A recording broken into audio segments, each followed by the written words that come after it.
I begin in the name of Allah, the most kind, the most merciful. It's due to that kindness and mercy that we have these opportunities where we gather in remembrance and glorification of Him Tabaraka wa Ta'ala.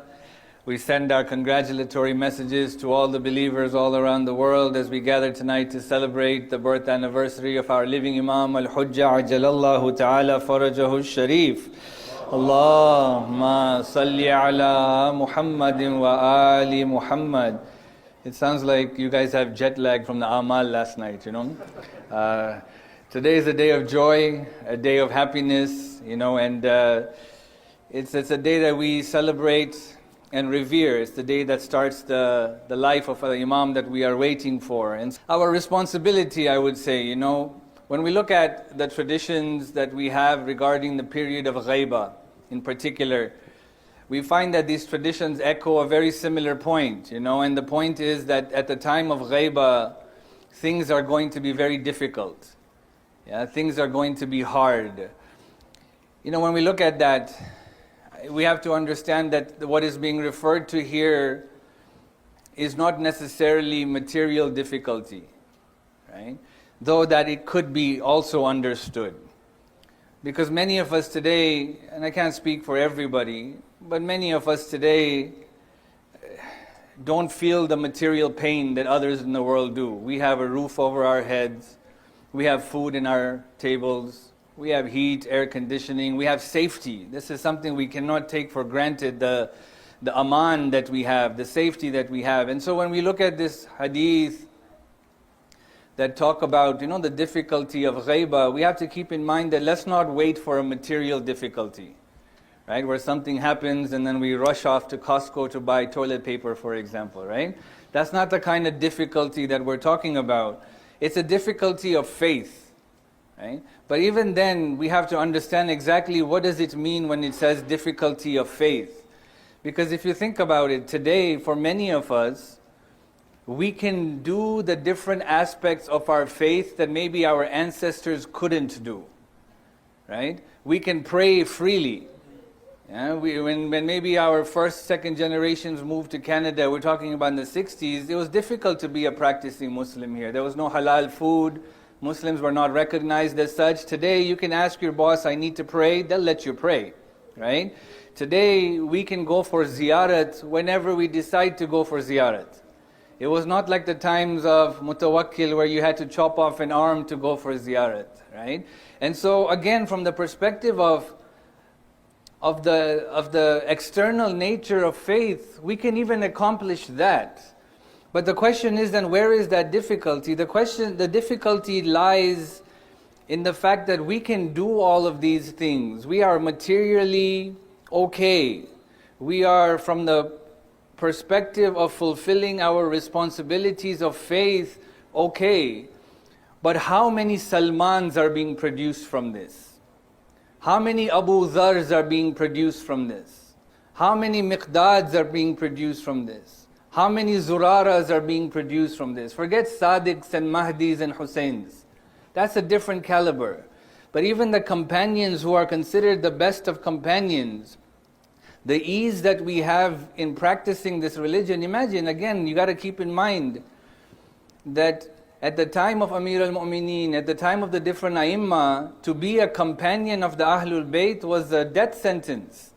It was a death sentence.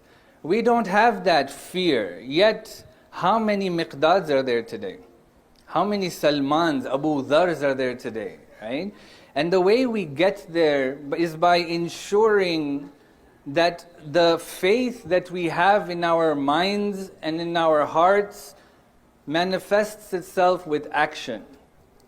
The external fulfillment of obligations that we can do gels with the heart to produce pure faith that will yield in beautiful results. That is what the expectation is. But that's where the difficulty lies. There are many distractions in this world today. There are many temptations in this world today. More so than they have been in the past, definitely, right? And so yes, there is ease on one end, but there is a difficulty on the other end as well, right? And that's where our responsibility lies. our responsibility to be the companions of our Imam, the kind of companions that our A'immah had. Yeah? The Habib ibn Mazahirs, yeah? Subhanallah, the Muslim ibn Awsajaz. This is what we're talking about, right? As I like to call them, the do or die companions. They were with the Imam, no matter what, right? No matter what happened. And so that's what we have to work on. And of course it's difficult. This is what the hadith tell us. It's going to be difficult. But it's up to us how much work we want to put in. But I want to read this hadith that tells us what the reward is if we are able to accomplish that difficult task, Because you can imagine that if this is a difficult task, the reward must be fantastic, and it is. This hadith is from our 7th Imam Al-Kazim alayhi afdalus salatu wassalam. Salli ala Muhammad wa ali Muhammad. He says, Tuba. Tuba, this is not Tawbah. Tuba is like beautiful, blessed. Yeah? When we say in Ziyarah, Tibtum matabatil ardul lati fiha dufintum, that you became blessed and you blessed the land in which you are buried in. He says, Tuba li shi'atina, that blessed are our Shia, or blessings to our Shia. Al-mutamassikina bihablina fi ghaibati qa'imina. But what Shia? The Shia who are able to hold on to our rope, he says, during the ghaiba period. Right? Holding on to this rope is not merely the external actions, but it's living the life of the A'immah alayhimus salam. But he says, blessed are these people who can do so. He says, they are the ones, as-sabitina ala mu'alatina wal bara'ati min a'da'ina. Yeah, they are the ones who are firm in their wilayah to us. Yeah?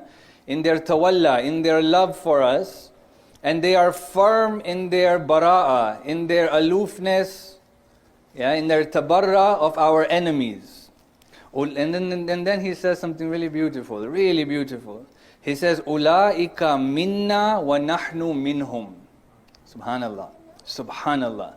He says, these type of Shia, the one who are willing to do this and who hold on to our rope, he says, they are from us and we are from them.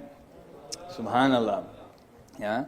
I always say, when we read Ziyarat Ashura, we always say, Allahumma ja'alna ma'ahum fi dunya wal akhirah. Make us amongst them, with them. Ma'a is with. But then I was talking to my teacher and I said, there's a higher status than that, isn't there? And he says, there is, And the higher status is to be minhum, from them. Yeah? Salman minna ahl al-bayt.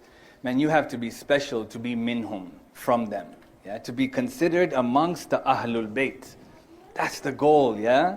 That's the goal. And the Shia who are able to hold on to their wilayah with the conditions of wilayah in ghaiba will be considered from them, my brothers and sisters. What an honor can be bestowed upon us if we do the work that is necessary to be done in ghaiba.